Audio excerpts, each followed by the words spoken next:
So, ఈ screen మీద కనబడుతున్న ఈ ట్రాన్సాక్షన్స్ ఏవైతే ఉన్నాయో వాటికి ఫస్ట్ మనం జనరల్ ఎంట్రీస్ రాసి, అవి ఏ గ్రూప్స్‌లోకొస్తాయో మనం లింక్ చేసి, వాటిని మనం టాలీలో ఎంట్రీ చేద్దామండి. అంటే ఐ మీన్ ఆ అకౌంట్స్ క్రియేట్ చేద్దాం. తర్వాత వాటిని పోస్టింగ్స్ ఎలా చేయాలనేది ఈరోజు క్లాస్‌లో చేద్దాం. Okay. So, first of all Ram started a business with rupees 5,00,000 ఇవి మీరు రన్నింగ్ నోట్స్ ఉంటే గనక దాంట్లో ఎంట్రీస్ మామూలుగా 1 బై 1 రాసుకొని మీకు కొంచెం ప్రాక్టీస్ అవుతుంది. అంటే ఏం లేదు, యాక్చువల్‌గా ఇలా జనరల్ ఎంట్రీస్ మనం రాయాల్సిన అవసరం ఉండదు. రేపు మీరు జాబ్‌లోకి వెళ్ళినప్పుడు. కానీ ఇలా జనరల్ ఎంట్రీస్ కనుక రాస్తే గనుక మీకు ఫర్దర్‌గా ఈజీ అవుతుందని నేను ఇలా చెప్తున్నాను. Okay. So, first of all Ram started a business with rupees 5,00,000 so, దీనికి ఎంట్రీ ఏమొస్తుందంటే క్యాష్ అకౌంట్. ఓకే అండి. డెబిట్ 2 ఇక్కడ మీరు 1 అని పెట్టేసుకొని మీ బుక్‌లో రాసుకోండి. 2 రామ్ క్యాపిటల్ అకౌంట్ క్రెడిట్. ఇక్కడ 5,00,000 5,00,000. ఓకే. ఈ ఎంట్రీ మీరు రాసుకోండి.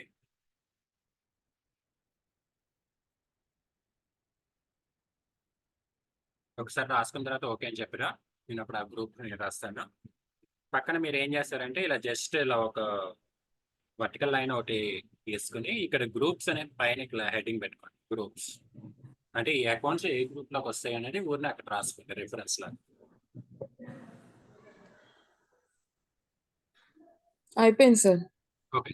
సో, ఇక్కడ మనకి 2 అకౌంట్స్ ఉన్నాయండి. క్యాష్ అకౌంట్ ఒకటి, రామ్ అకౌంట్ ఒకటి. సో, క్యాష్ అకౌంట్ అనేది ఆల్వేస్‌గా క్యాష్ అకౌంట్ గ్రూప్‌లోకే వస్తుంది. Okay.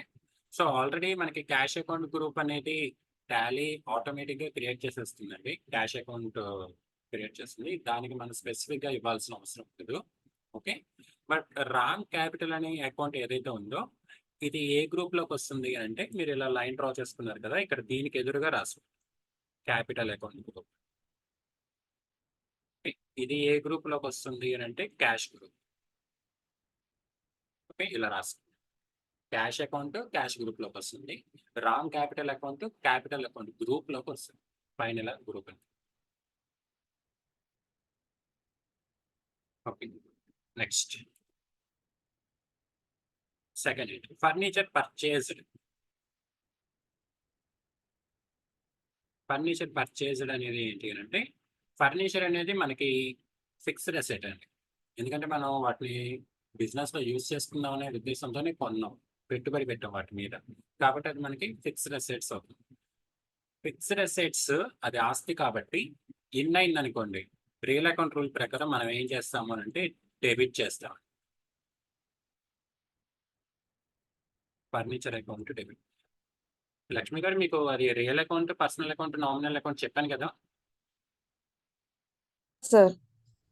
Okay.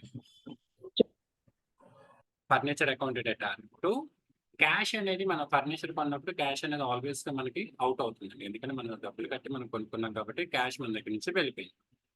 So, to cash account credit. So, furniture అనేది ఏ గ్రూప్‌లోకి వస్తుంది అనంటే ఫిక్స్డ్ అసెట్ గ్రూప్‌లోకి వస్తుంది. ఓకే. ఫిక్స్డ్ అసెట్ గ్రూప్‌లోకి వస్తుంది. క్యాష్ అకౌంట్ ఆల్వేస్‌గా క్యాష్ గ్రూప్‌లోకి వస్తుంది. అది ప్రతిసారి మనం రాయాల్సిన అవసరం లేదు. ఎందుకంటే లాస్ట్ ఎంట్రీలోనే మనం క్రియేట్ చేసాం కాబట్టి, మళ్ళీ మనం కొత్తగా క్రియేట్ చేయాల్సిన అవసరం లేదు క్యాష్ అకౌంట్. మన బిజినెస్‌లో క్యాష్ అకౌంట్ ట్రాన్సాక్షన్స్ అన్నీ గూడా ఒక క్యాష్ అకౌంట్‌లోనే మనం పాస్ చేస్తాం కాబట్టి, ఇక్కడ మళ్ళీ కొత్తగా క్యాష్ అకౌంట్ అని, మళ్ళీ కొత్తగా క్యాష్ గ్రూప్‌లో మనం క్రియేట్ చేయాల్సిన అవసరం లేదు. ఒకసారి క్రియేట్ చేస్తే చాలు. ఓకే. దాన్ని మనం ఎన్ని నంబర్ ఆఫ్ టైమ్స్ అయినా యూజ్ చేసుకోవచ్చు. కాబట్టి నేను ఇక్కడ రాయట్లేదండి. Okay. Next rent paid. Rent అనేది మనకి ఎక్స్‌పెన్స్ అండి. నామినల్ అకౌంట్ కిందకొస్తుంది. దాని రూల్ ప్రకారం నామినల్ అకౌంట్ రూల్ ప్రకారం ఎక్స్‌పెన్సెస్‌ని మనం డెబిట్ చేయాలండి. So, rent account debit. Okay. 2 ఆల్వేస్‌గా క్యాష్ అనేది మనం రెంట్ పే చేసినప్పుడు క్యాష్ మనకి ఔటే అవుతుంది కదండీ! కాబట్టి క్యాష్ అకౌంట్‌ని నేను క్రెడిట్ చేస్తున్నాను. సో, రెంట్ అకౌంట్ అనేది ఏమవుతుంది అనంటే, రెంట్ అకౌంట్ అనేది ఏమవుతుంది అంటే మనకి ఎక్స్‌పెన్స్ అండి. ఎక్స్‌పెన్స్, ఎక్స్‌పెన్స్ ఏ టైప్ ఆఫ్ ఎక్స్‌పెన్స్? డైరెక్ట్ ఎక్స్‌పెన్సా? ఇండైరెక్ట్ ఎక్స్‌పెన్సా? అంటే అక్కడ ఆ రెంట్ అనేది కమర్షియల్ ప్రాపర్టీ అనుకోండి. ఇండైరెక్ట్ ఎక్స్‌పెన్స్ అవుతుంది. నాన్ కమర్షియల్ ప్రాపర్టీ అనుకోండి. అంటే ఫ్యాక్టరీ గాని, లేదంటే ఒక ఇండివిడ్యువల్ హౌస్ అలాంటివి ఏవన్నా గనక ఉంటే గనక అవి నాన్ కమర్షియల్ అవుతాయి. వాటిని మనం డైరెక్ట్ ఎక్స్‌పెన్స్ అంటాం. జనరల్‌గా ఇన్‌స్టిట్యూట్స్, కంప్యూటర్ ఇన్‌స్టిట్యూట్స్ గాని, వేరే అదర్ బిజినెసెస్ గాని అన్నీ గూడా కమర్షియల్ ప్రాపర్టీస్‌లోని వాళ్ళు బిజినెస్ రన్ చేస్తూ ఉంటారు. ఫర్ ఎగ్జాంపుల్ 'చందన బ్రదర్స్' లేదు అనంటే ఏదైనా మోర్ సూపర్ మార్కెట్ లేదంటే 'రిలయన్స్ డిజిటల్' ఇవన్నీ గూడా కమర్షియల్ ప్రాపర్టీస్ కిందకి, కమర్షియల్ రెంట్ కిందకే వస్తాయి. అవన్నీ గూడా వాళ్ళ బిజినెస్‌ని అంటే సేల్స్‌ని పెంచుకోవడానికి కాబట్టి ఇండైరెక్ట్ ఎక్స్‌పెన్సెస్ అవుతుంది. ఇప్పుడు ఫర్ ఎగ్జాంపుల్ నా ఇన్‌స్టిట్యూట్ ఉంది. నా ఇన్‌స్టిట్యూట్‌కి కూడా రెంట్ పేమెంట్ అనేది కమర్షియలే అవుతుంది. కాబట్టి అది కూడా ఇండైరెక్ట్ ఎక్స్‌పెన్సెస్సే అవుతుంది. ఫ్యాక్టరీ రెంట్ తప్ప మిగిలిన ఆల్ టైప్స్ ఆఫ్ రెంట్స్ అనేవి కమర్షియల్ ప్రాపర్టీ కిందకొస్తాయండి. ఇండైరెక్ట్ ఎక్స్‌పెన్సెస్ అవుతుంది. సో, ఇక్కడ రామ్ స్టార్టెడ్ అనే business for example computer institute అనుకుంటే ఆల్వేస్‌గా రెంట్ పేమెంట్ కమర్షియల్ అవుతుందండి. అక్కడ మనం ఇండైరెక్ట్ ఎక్స్‌పెన్సెస్ గ్రూప్‌లో వేయాలండి. ఓకే. ఇండైరెక్ట్ ఎక్స్‌పెన్సెస్ గ్రూప్‌లో. అదే ఫ్యాక్టరీ రెంట్ అయితే గనక డైరెక్ట్ ఎక్స్‌పెన్సెస్ గ్రూప్‌లో వేయాలి. ఇక మనకి ఫర్దర్‌గా ప్రాబ్లమ్స్‌లో వస్తాయండి. అక్కడ ఇంకా మీకు ఈజీగా ఉంటుంది. ఓకే. కమర్షియల్ రెంట్ అయితే indirect expense. Non commercial rent అయితే డైరెక్ట్ ఎక్స్‌పెన్సెస్. క్యాష్ అకౌంట్ మనం కన్సిడర్ చేయక్కర్లేదు. ఆల్రెడీ మనం క్రియేట్ చేసాం కాబట్టి దాన్ని స్కిప్ చేస్తాం. Next fourth entry transportation. Transportation rupees 1000. Transportation అనేది కూడా మనకి ఎక్స్‌పెన్స్ అవుతుందండి. డైలీ ఫర్ ఎగ్జాంపుల్ మీరు ఇన్‌స్టిట్యూట్‌కి బైక్ మీద గాని, లేదా బస్ ద్వారా గాని మీరొస్తున్నారనుకోండి. అక్కడ మీకు ఖర్చవుతుంది కదా! పెట్రోల్ గాని, లేదంటే బస్ టికెట్స్, ఆటో ఫేర్ ఇవన్నీ కూడా ఎక్స్‌పెన్సెసే కదా! నామినల్ అకౌంట్ రూల్ కిందకొస్తుంది కాబట్టి దాన్ని మనం డెబిట్ చేయడం జరుగుతుంది. సో, ట్రాన్స్‌పోర్టేషన్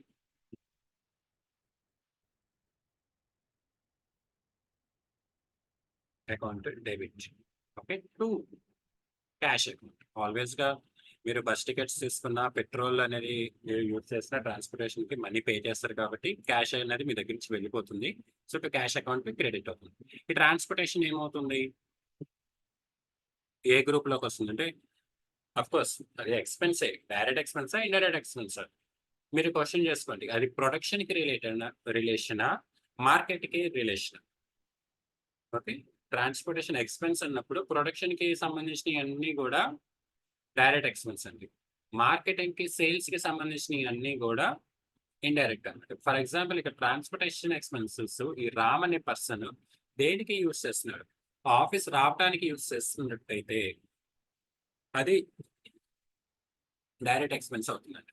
అదే తను మార్కెటింగ్ చేసుకోవడానికి, సేల్స్ చేసుకోవటానికి గనక అవుతుంటే గనక అది ఇండైరెక్ట్ ఎక్స్‌పెన్స్ అవుతుంది. ఫర్ ఎగ్జాంపుల్ మార్కెటింగ్ ఎగ్జిక్యూటివ్స్ ఉన్నారనుకోండి. వాళ్ళు హోల్‌సేల్ షాప్స్‌కి గాని, రిటైల్ షాప్స్‌కి గాని వాళ్ళు డైరెక్ట్‌గా వెళ్లి ఆ ప్రొడక్ట్ యొక్క సేల్స్‌ని ఆర్డర్స్ తెచ్చుకుంటూ ఉంటారు కదా! సో, వాళ్ళకయ్యే ఎక్స్‌పెన్సెస్ ట్రాన్స్‌పోర్టేషన్ ఎక్స్‌పెన్సెస్ అన్నీ కూడా ఇండైరెక్ట్ ఎక్స్‌పెన్సెస్ అండి. ఎందుకంటే వాళ్ళ వర్కే అది సేల్స్ చేయడం. అదే ఒక ప్రొప్రైటర్ గాని, లేదంటే ఒక పర్సన్ గాని తన ఆఫీస్‌కి వెళ్లి అక్కడ యాక్టివిటీస్‌ని అంటే ఆ ప్రొడక్షన్ చేయడానికే గాని యూజ్ చేస్తుంటే గనక అది డైరెక్ట్ ఎక్స్‌పెన్స్. ఫర్ ఎగ్జాంపుల్ నేనున్నాననుకోండి. నేను ఇన్‌స్టిట్యూట్‌కి వెళ్తున్నాను బైక్ ద్వారా గాని, బస్ ద్వారా గాని. ఎందుకు వెళ్తున్నాను? సేల్స్ పెంచుకోవడానికి కాదు. క్లాసెస్ చెప్పడానికి. అంటే క్లాస్ అనేది అక్కడ ప్రొడక్టే కదండీ! కాబట్టి నాకది డైరెక్ట్ ఎక్స్‌పెన్స్ అవుతుంది. ఓకే. సో, ఇంకా ఇన్ డెప్త్‌గా మనం వెళ్ళినప్పుడు మీకు ఇంకా డీటెయిల్‌గా తెలుస్తుంది. సో, అది ప్రొడక్షన్‌కి రిలేటెడ్ అయితే డైరెక్ట్ ఎక్స్‌పెన్స్. మార్కెటింగ్‌కి, సేల్స్‌కి సంబంధించిందయితే ఇండైరెక్ట్ ఎక్స్‌పెన్సెస్. సో, ఇక్కడ నేను ట్రాన్స్‌పోర్టేషన్ ఎక్స్‌పెన్సెస్ రామ్ హిమ్సెల్ఫ్ తనకి సంబంధించినయే కాబట్టి, తన బిజినెస్‌కి, ఆఫీస్‌కి వెళ్ళడానికే యూజ్ చేస్తున్నాడు కాబట్టి, నేనిక్కడ డైరెక్ట్ ఎక్స్‌పెన్సెస్ అని అనుకుంటున్నాను. ఓకే. డైరెక్ట్ ఎక్స్‌పెన్సెస్ గ్రూప్‌లోకి వస్తుందన్నమాట. Okay. Next faculty fee. Faculty fees అనేది ఏమవుతుంది అంటే ఆల్వేస్‌గా కంప్యూటర్ ఇన్‌స్టిట్యూట్ ఇంకా ఫ్యాకల్టీస్‌కి ఫీ అనేది పే చేస్తుందనుకోండి. అది ఎక్స్‌పెన్సే కదా! ఎలాంటి ఎక్స్‌పెన్స్? Direct expense. ఎందుకని? Faculty fees account debit. ఎందుకు డైరెక్ట్ ఎక్స్పెన్స్? ఫర్ ఎగ్జాంపుల్ నేనే ఇన్స్టిట్యూట్కి రాలేదనుకోండి, క్లాస్ జరగదుగా. అంటే ప్రొడక్షన్ మీద ఇంపాక్ట్ అవుతుంది కాబట్టి అది ప్రొడక్ట్కి రిలేటెడ్. ఫ్యాకల్టీస్ ఎవరైనా, టీచర్స్ ఎవరైనా, లెక్చరర్స్ ఎవరైనా కాలేజెస్కి రాలేదనుకోండి, ఆ రోజు క్లాస్ జరగదు. అంటే వాళ్ళు ప్రొడక్షన్ మీద డైరెక్ట్గా ఇంపాక్ట్ అనేది చూపిస్తున్నారు కాబట్టి అది ప్రొడక్ట్కి రిలేటెడ్. కాబట్టి వాళ్ళకి ఇచ్చే ఫీజు కానీ లేదా శాలరీ కానీ ఏమవుతాయి అని అంటే డైరెక్ట్ ఎక్స్పెన్సెస్. సో మనం డైరెక్ట్ ఎక్స్పెన్సెస్ గ్రూప్లో పాస్ చేస్తాం. So faculty fees accounted to cash account credit.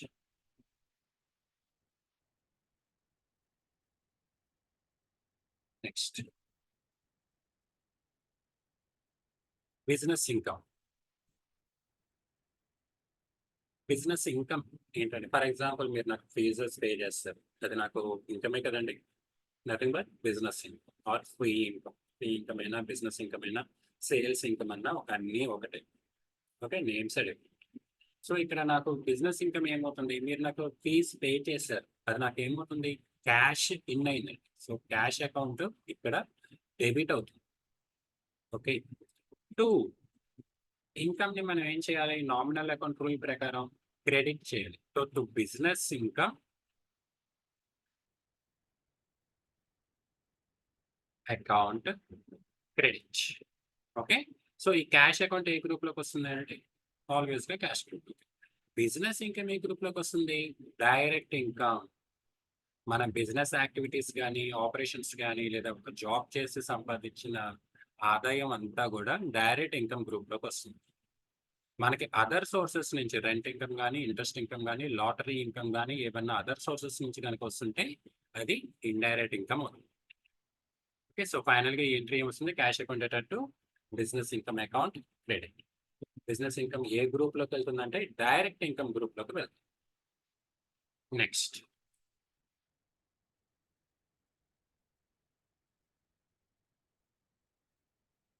Power bill paid. Power bill always అండి. ఇప్పుడు నేను మీకు ఆన్లైన్లో క్లాస్ చెప్తున్నాను, పవర్ లేకపోతే చెప్పగలనా అండి? మీరు ఆలోచించండి. నిన్న పవర్ లేదు, ఈ క్లాస్ చెప్పగలిగానా? No way. అంటే పవర్ అనేది ప్రొడక్షన్ మీద ఇంపాక్ట్ చూపిస్తుంది. ఓకే. సో అది మనకి డైరెక్ట్ ఎక్స్పెన్స్ అవుతుంది, ఎందుకంటే పవర్ అనేది లేకపోతే అక్కడ ప్రొడక్షన్ జరగట్లేదు. సో అది మనకి డైరెక్ట్ ఎక్స్పెన్స్ చూపిస్తుంది. So power bill account debit, power bill account debit to cash account credit. 2000 ఇది ఏ గ్రూప్ లోకి వస్తుంది అంటే ఒక నిమిషం.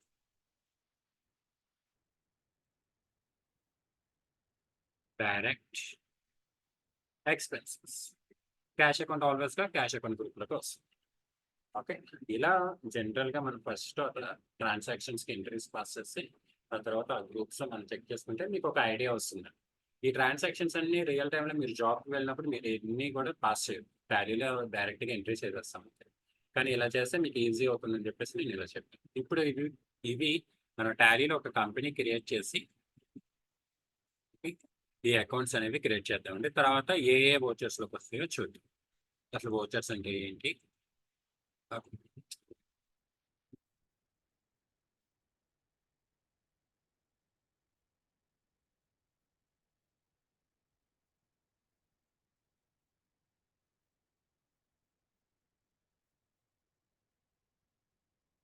ఓకే. ఫస్ట్ ఆఫ్ ఆల్ నేను కంపెనీని క్రియేట్ చేస్తున్నానండి. ఓకే. సో షార్ట్ కట్ లో నేను ఆల్రెడీ మనం చూసాం కాబట్టి లాస్ట్ క్లాస్ లో నేను క్రియేట్ క్లిక్ చేస్తున్నాను కంపెనీ మీద. ఇక్కడ నేను రామ్ సర్వీసెస్ లిమిటెడ్ అని ఒక కంపెనీ నేమ్ క్రియేట్ చేస్తున్నాను. స్టేట్ దగ్గర ఆంధ్రప్రదేశ్ ఇస్తున్నాను. అన్ని జస్ట్ ఎంటర్ బటన్ ప్రెస్ చేస్తున్నాను, అది మీరు చేంజ్ చేయట్లేదు. Accept yes or no, enter button press చేస్తున్నాను, సిస్టమ్ యాక్సెప్ట్ చేస్తుంది. ఓకే. ఈ ఫ్యూచర్స్ గురించి నేను మళ్ళీ చెప్తానండి. కంట్రోల్ ఏ, సేవ్ అయిపోయింది. సో ఇక్కడ చూసారు కదా, రామ్ సర్వీసెస్ లిమిటెడ్ అని ఒక కొత్త కంపెనీ క్రియేట్ అయింది. ఇప్పుడు మన కంపెనీ క్రియేట్ అవ్వగానే క్రియేట్ అకౌంటింగ్ మాస్టర్స్ అన్నమాట. ఇప్పుడు మనం ఎంట్రీస్ చూసాం కదా, జనరల్ ఎంట్రీస్ ఏమేమి అకౌంట్స్ వచ్చినాయో ఆ అకౌంట్స్ అన్ని కూడా మనం ఇక్కడ లెడ్జర్స్ కింద క్రియేట్ చేస్తాం. గ్రూప్ అంటే మీకు చెప్పిన గ్రూప్స్ అండి. డైరెక్ట్ ఎక్స్‌పెన్సెస్, ఇండైరెక్ట్ ఎక్స్‌పెన్సెస్ ఉన్నాయి కదా! అవి గ్రూప్స్ కిందకి వస్తాయి. అలాంటివి ఏమన్నా మన ఓన్ గ్రూప్స్ చేయాలనుకోండి, మనం క్రియేట్ చేసుకోవచ్చు. ఓకే. అవి మళ్ళీ మనకి తర్వాత ప్రాబ్లమ్స్ వస్తే అక్కడ మనం చేద్దాం. So, first of all ledger. లెడ్జర్‌లోకి వెళ్తున్నాను. ఇక్కడ నేను ఫస్ట్ ఆల్రెడీ క్యాష్ అకౌంట్ అనేది టాలీలో క్రియేట్ అయిపోయి ఉంటుందండి. మనం క్రియేట్ చేయాల్సిన అవసరం లేదు. అందుకే నేను క్యాష్ అకౌంట్ అనేది స్కిప్ చేస్తున్నాను. ఓకే. సో, ఇక్కడ రామ్ క్యాపిటల్ ఫస్ట్ ఎంట్రీకి సంబంధించి రామ్ క్యాపిటల్ అకౌంట్. అది ఏ గ్రూప్‌లోకి వస్తుంది? క్యాపిటల్ అకౌంట్ గ్రూప్‌లోకి. ఓకే. నేను క్యాపిటల్ అకౌంట్ గ్రూప్ సెలెక్ట్ చేసుకొని డైరెక్ట్‌గా కంట్రోల్+A షార్ట్ కట్ అనమాట సేవ్ చేయడానికి. కంట్రోల్+A సేవ్ అయిపోయింది. నెక్స్ట్ ఫర్నిచర్ పర్చేజ్ ఎంట్రీ ఏమొచ్చింది? ఫర్నిచర్ అకౌంట్ అటార్ to cash account. So, furniture అనేది అకౌంట్ నేమ్ క్రియేట్ చేస్తున్నాను. ఇదే గ్రూప్‌లోకి వస్తుంది. Fixed asset group. ఓకే. అలా మనం ఈ అకౌంట్‌ని ఆ పర్టిక్యులర్ గ్రూప్‌లో లింక్ చేయాలన్నమాట టాలీలో. ప్రతి అకౌంట్ కూడా కంపల్సరీగా ఒక గ్రూప్‌కి లింక్ చేయాలి. లేకపోతే టాలీకి డిఫరెన్స్ అనేది తెలియదు. Next rent paid. Rent account అటార్ క్యాష్ అకౌంట్. రెంట్ అనేది మనం ఏ గ్రూప్‌లో చూసామండి? అది కమర్షియల్ ప్రాపర్టీ అనుకుంటే గనక ఇండైరెక్ట్ ఎక్స్‌పెన్సెస్. నాన్ కమర్షియల్ అనుకుంటే గనక డైరెక్ట్. డైరెక్ట్. ఇక్కడ ఇండైరెక్ట్ ఎక్స్‌పెన్స్. కమర్షియల్ అకౌంట్ అన్నట్టు రెంట్ కమర్షియల్ అని. సో, ఇది మనకి ఇండైరెక్ట్ ఎక్స్‌పెన్సెస్ గ్రూప్‌లోకి వేస్తున్నాను. కంట్రోల్+A యూజ్ చేస్తున్నానండి షార్ట్ కట్‌లో సేవ్ చేయడానికి. మీరు కూడా అదే బటన్ యూజ్ చేయండి. మిగిలిన ఈ కింద కనబడుతున్న ఈ ఫ్యూచర్స్ ఐ మీన్ డిస్‌ప్లే అయింది కదా! ఆ డాక్యుమెంట్ మీద వాటి గురించి తర్వాత చూద్దాం. నెక్స్ట్ ట్రాన్స్‌పోర్టేషన్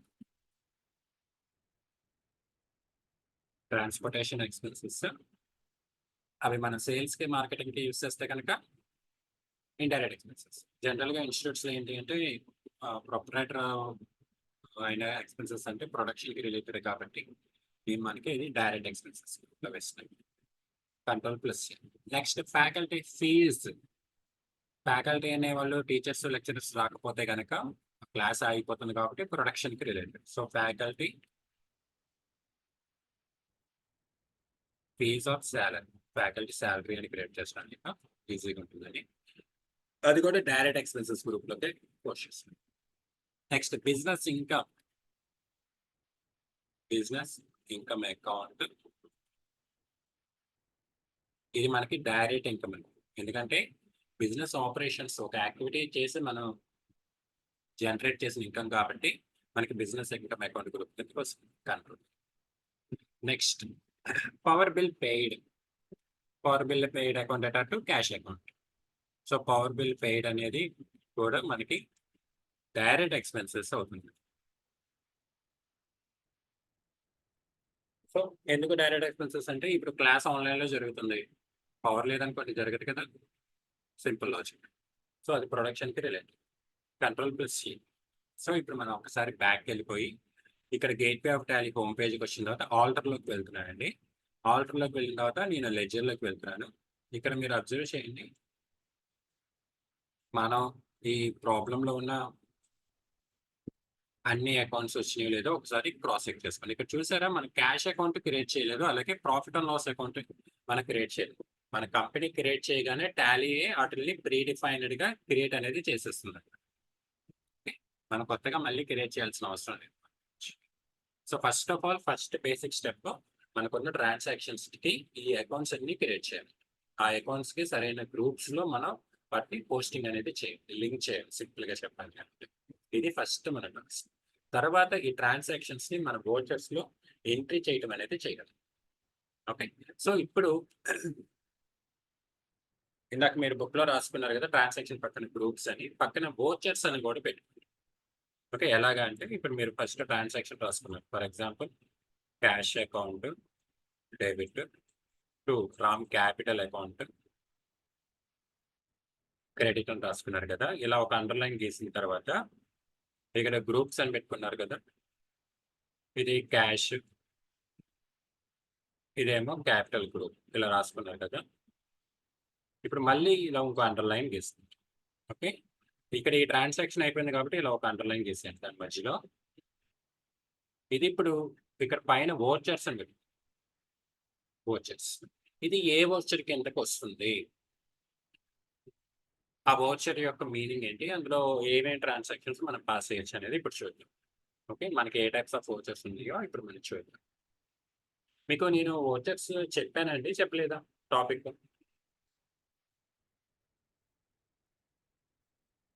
మొన్న చెప్పారు, కొంచెం స్టార్ట్ చేశారు కానీ ఓకే సరే అండి, అగైన్ చెప్తాను. వోచర్స్లో మనకి ఏంటంటే అండి, రిసిప్ట్ వచ్చారు, అలాగే పేమెంట్ వచ్చారు, నెక్స్ట్ అలాగే జనరల్, క్యాష్, ఇంకా మనకి purchases, sales, debit note, credit note vouchers కూడా ఉన్నాయండి. వాటి గురించి తర్వాత చూద్దాం. ఫస్ట్ సారీ, ఇక్కడ క్యాష్ కదండి, కాంట్రా. ఈ 4 వోచర్స్ గురించి చూద్దాం. రిసిప్ట్ అనేది ఏంటంటే అండి, ఆల్ క్యాష్ రిసిప్ట్స్. మీరు క్యాష్ కనుక రిసీవ్ చేసుకున్నారు అంటే, మీకు క్యాష్ ఇన్ అయింది అంటే దాన్ని మనం రిసిప్ట్ వోచర్లో ఎంట్రీ చేయాలన్నమాట. అంటే రిసిప్ట్ అనేది ఒక డాక్యుమెంట్ అనమాట. ఆ డాక్యుమెంట్లో, రిసిప్ట్ అనే డాక్యుమెంట్లో మనం ఈ ఎంట్రీని ఏ ఎంట్రీని, ఈ ఎంట్రీని క్యాష్ అకౌంట్ డేటా క్యాపిటల్ అకౌంట్ క్రెడిట్ అనే ఎంట్రీని, జనరల్ ఎంట్రీని మనం ఈ రిసిప్ట్ అనే వోచర్లో పాస్ చేయాలంట. రిసిప్ట్ ఎందుకని, ఇక మనకి క్యాష్ ఏమైంది, ఇన్ అయింది. క్యాష్ అకౌంట్ డెబిట్ అంటే క్యాష్ అనేది ఇన్ అయినట్టే కదండి, అందుకని ఆ ట్రాన్సాక్షన్ మనం రిసిప్ట్ వోచర్లో పాస్ చేస్తాం.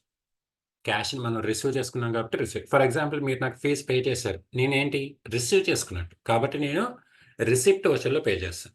అదే మీ బుక్స్ ఆఫ్ అకౌంట్స్లో మీరు టాలీ ఫీజు పే చేశారు, మీకు అదేంటి పేమెంట్, మీకు క్యాష్ అవుట్ అయ్యింది, మీరు క్యాష్ అనేది పే చేశారు కాబట్టి అది మీకు పేమెంట్ వోచర్, మీరు పేమెంట్ వోచర్లో పాస్ చేస్తారు. ఓకే, ఇక్కడ బుక్స్ ఆఫ్ అకౌంట్స్ని బట్టి వోచర్ కూడా మారుతుందండి. ఒక్కొక్కరు బుక్స్ ఆఫ్ అకౌంట్స్లో ఒక్కొక్క వోచర్లో మనం పాస్ చేయండి. మీ బుక్స్ ఆఫ్ అకౌంట్స్లో పేమెంట్ వోచర్ వస్తుంది, ఎందుకంటే మీరు క్యాష్ పే చేశారు కాబట్టి. నా బుక్స్ ఆఫ్ అకౌంట్స్లో రిసిప్ట్ వోచర్ వస్తుంది, ఎందుకంటే నేను క్యాష్ రిసీవ్ చేసుకున్నాను కాబట్టి. ఓకే, నెక్స్ట్ అలాగే సెకండ్ ఎంట్రీ రాసుకోండి. Furniture purchased, furniture account debtor to furniture account debtor to cash. ఇక్కడ మనం క్యాష్ ఏం చేసామండి, పే చేసాం కదా. ఈ గ్రూప్స్లో ఆల్రెడీ ఇక్కడ మనం ఫిక్స్డ్ అసెట్స్ ఎఫ్ఏ ఇచ్చేస్తాం, ఇక్కడ ఆల్వేస్గా అది క్యాష్ అకౌంట్ గ్రూప్ అవుతుంది. ఏ వోచర్లో వస్తుంది అంటే పేమెంట్ వోచర్, ఎందుకని మనం క్యాష్ అనేది పే చేసాం కాబట్టి. ఫర్నిచర్ కొనేటప్పుడు క్యాష్ పే చేసాం కాబట్టి అది పేమెంట్ వోచర్ వస్తుంది, అక్కడ రాసుకోండి payment voucher. Okay, next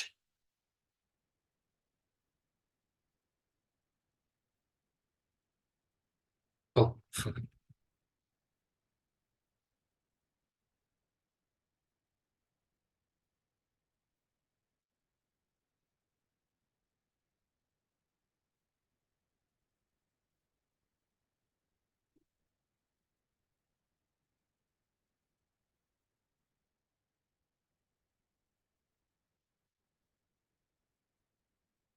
next rent paid అండి. రెంట్ పెయిడ్ అంటే rent account to cash account. Rent అనేది మనం కమర్షియల్ అనుకుంటే ఇండైరెక్ట్ ఎక్స్పెన్సెస్ గ్రూప్లో వేసాం. ఓకే, ఏ వోచర్లో వస్తుంది అంటే పేమెంట్ వోచర్, ఎందుకంటే రెంట్ మనం పే చేసాం కాబట్టి పేమెంట్ వోచర్. క్యాష్ రిసిప్ట్ అయితే రిసిప్ట్ వోచర్, క్యాష్ పే అయితే పేమెంట్ వోచర్. అలాగే ట్రాన్స్పోర్టేషన్ ఎక్స్పెన్సెస్ కూడా మనం క్యాష్ పే చేసాం కదండి, అందుకని అక్కడ కూడా మీరు వోచర్స్ కాలమ్స్లో పేమెంట్ వోచర్ అనేది రాసుకోండి. ఓకే, నెక్స్ట్ ఫ్యాకల్టీ ఫీజు కూడా ఇన్స్టిట్యూట్ అనేది పే చేసింది కదండి, క్యాష్ అనేది పే చేసిందే కదా, కాబట్టి పేమెంట్ వోచర్ అనేది రాసుకుంటాం. నెక్స్ట్ బిజినెస్ అనేది ఇన్కమ్ అనేది క్యాష్ ఇన్ అయిందండి, అంటే క్యాష్ రిసీవ్ చేసుకుంది ఎవరు, ఇన్స్టిట్యూట్. సో క్యాష్ రిసీవ్డ్ కాబట్టి రిసిప్ట్ వోచర్ అని రాసుకోండి వోచర్స్ కాలం. ఓకే, నెక్స్ట్ పవర్ బిల్ అనేది పే చేసాం, ఆ పేరులోనే ఉంది, అది క్యాష్ పేమెంట్ కాబట్టి పేమెంట్ వోచర్లో వేసుకోండి. ఓకేనండి లక్ష్మి గారు, ఇక్కడ డౌట్ ఏం లేదు కదా. డౌట్ లేదు కానీ సార్, ఇప్పుడు రామ్ క్యాపిటల్ అకౌంట్ 5 lakhs ఉంది కదా, గ్రూప్ అకౌంట్ లో వేసాం కదా సార్, అది ఏ అవును, వోచర్ కింద వస్తుంది? రిసిప్ట్ వోచర్ అండి. అది కూడా రిసిప్ట్ టోటల్ వచ్చారా గా సార్? ఇప్పుడు cash account to capital account అనేది మొత్తం ఒకే ట్రాన్సాక్షన్ అండి. ఆ ట్రాన్సాక్షన్ మొత్తం ఓకే. రిసిప్ట్ వచ్చేలానే వస్తుంది. అంటే అక్కడ క్యాష్ రిసీవ్ చేసి ఓకే సార్. ఆ ట్రాన్సాక్షన్ మొత్తం చూడండి. డెబిట్ క్రెడిట్ రెండు చూడండి. ఓన్లీ క్యాష్ ఒకటే కాదు. ఆ ట్రాన్సాక్షన్. Okay sir. ఓకే. ఇప్పుడు వాటిని మనం టాలీలో ఎంటర్ చేద్దాం.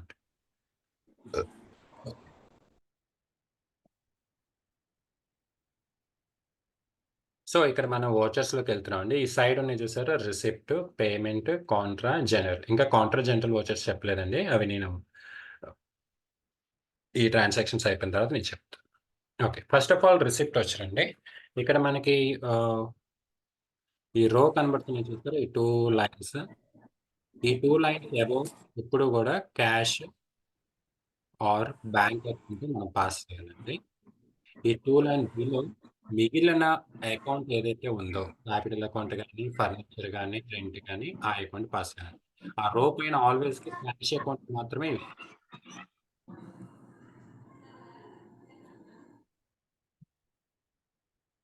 ఆ రో పైన ఆల్వేస్గా క్యాష్ అకౌంట్ మాత్రమే యూస్ చేయండి. ఎందుకు అలా యూస్ చేయాలి అంటే, ఇక్కడ మీరు ఒక లాజిక్ ఆలోచిస్తే, ఇక మనకి డెబిట్ ఏది, క్రెడిట్ ఏదన్న కన్ఫ్యూజన్ లేదండి. ఇది సింగిల్ ఎంట్రీ మోడ్లో ఉంది. సింగిల్ ఎంట్రీ మోడ్ అంటే మనం డెబిట్, క్రెడిట్ అనే టర్మ్స్ యూస్ చేయకుండానే మనం పాస్ చేయొచ్చు. అంటే నాన్ కామర్స్ స్టూడెంట్స్ అయినా టాలీలో జనరల్ ఎంట్రీస్ అనేవి పాస్ చేయొచ్చు. లేదు నేను డెబిట్ ఎంట్రీతోనే పాస్ చేశాను, నాకు ఇది కన్ఫ్యూజన్గా ఉంది అనుకుంటే కనుక, అప్పుడు మీరు ఇక్కడ చేంజ్ మోడ్ అని ఉంది చూసారా, ఆ చేంజ్ మోడ్లోకి వెళ్ళి డబుల్ ఎంట్రీ సెలెక్ట్ చేసుకోండి. అప్పుడు మీకు ఇక్కడ క్రెడిట్ టు డెబిట్ అని వచ్చింది చూసారా, ఆ క్రెడిట్లో క్రెడిట్, డెబిట్లో డెబిట్ అనేది పాస్ చేయొచ్చు. ఏదైనా కరెక్ట్ వాల్యూనే అప్డేట్ అవుతుంది. ఓకే. ఒక్కొక్క క్లయింట్ ఒక్కొక్కలా యూస్ చేస్తారు. బట్ మనం 2 కూడా తెలుసుకొని ఉండాలండి. ఎందుకంటే అక్కడ జాబ్‌కి వెళ్ళినప్పుడు వాళ్ళు ఎలా చేయమంటారో మనము చెప్పలేం కదా! 2 మనకు తెలిసుంటే మనకి ఈజీ అయిపోతుంది. సో, నేను ఇక్కడ ఫస్ట్ ఆఫ్ ఆల్ మీకు సింగిల్ ఎంట్రీ మోడ్ చెప్తానండి. తర్వాత మనం డబుల్ ఎంట్రీ సిస్టమ్ అనేది చూద్దాం. ఓకే. సో, ఇక్కడ రిసిప్ట్ వచ్చర్‌లో క్యాష్, రామ్ క్యాపిటల్. ఓకే. ఎంత అంటే 5,00,000. ఆ అమౌంట్ కాలమ్‌లో 5,00,000 అనేది ఎంట్రీ చేసేయండి. సింపుల్ అంతే. ఆల్రెడీ మనం అకౌంట్స్ క్రియేట్ చేసాం. ఆ వోచర్ ఓపెన్ చేస్తున్నాం. ఏ వోచర్‌లో పాస్ చేయాలో ఓపెన్ చేసాం. అక్కడ ఆ అకౌంట్స్‌ని ఎంట్రీ చేసేయండి. అంతే. ఎంట్రీ అమౌంట్‌లో 5,00,000 ఎంట్రీ చేసి ఎంటర్, ఎంటర్, ఎ ఎంటర్. ఓకే. ఇక్కడ నేరేషన్ దగ్గర అక్కడ కంపల్సరీగా స్టేట్మెంట్ ఒకటి రాయండి. నోట్ ఒకటి రాయండి. అంటే being Ram started a business with rupees 5,00,000 అనేది రాయండి. ఎందుకంటే మీరు ఫర్దర్‌గా ఆహ్, ఈరోజు ఎంట్రీ చేసిన ట్రాన్సాక్షన్స్ మీకు ఈరోజు బానే గుర్తుంటాయి. 1 ఇయర్ తర్వాత గుర్తుండవు. సో, మీరు 1 ఇయర్ బ్యాక్ వెళ్ళిన తర్వాత కూడా ఆ ట్రాన్సాక్షన్‌కి సంబంధించిన ఇన్ఫర్మేషన్ మీరు తెలుసుకోవాలనుకుంటే ఈ నేరేషన్ బాగా యూజ్ అవుతుందండి. రియల్ టైమ్‌లో కంపల్సరీగా మనం రాయాల్సిందే. ఇక్కడ మన టైమ్ సేవ్ చేయడానికి నేను ఆటిని స్కిప్ చేస్తున్నాను. మీరు ప్రాక్టీస్ చేసేటప్పుడు కంపల్సరీగా రాయండి. Okay. Enter, save. Document save అయిపోయింది.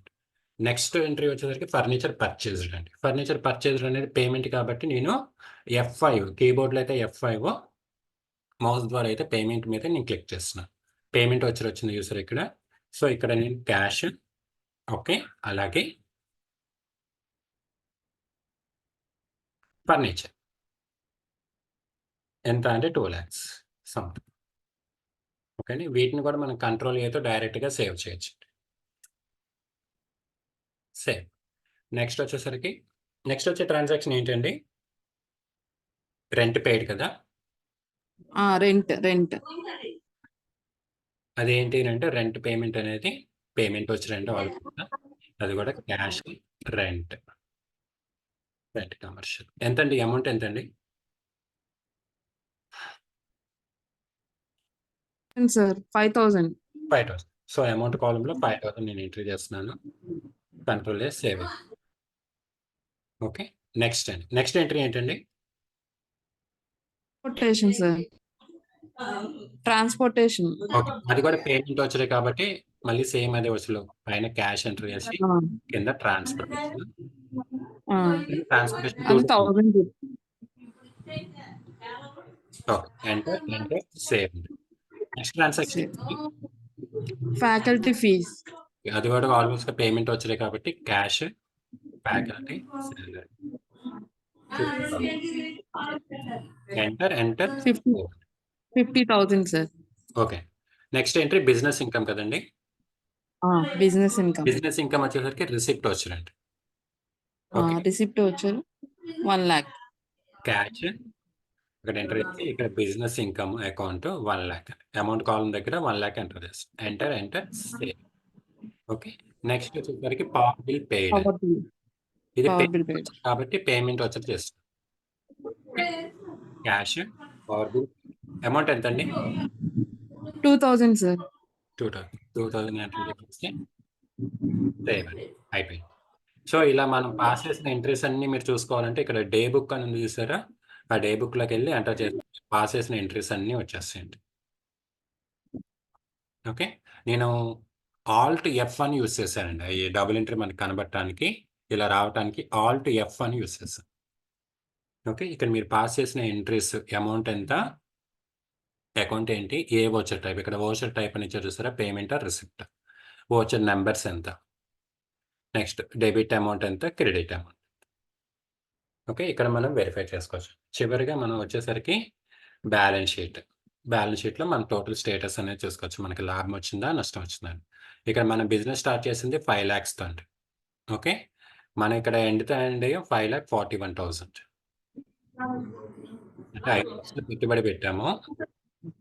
5,40,000 ఉంది. అంటే మన కంపెనీ వాల్యూ పెరిగింది. అంటే అది మనకి ప్రాఫిట్ అని. ప్రాఫిట్.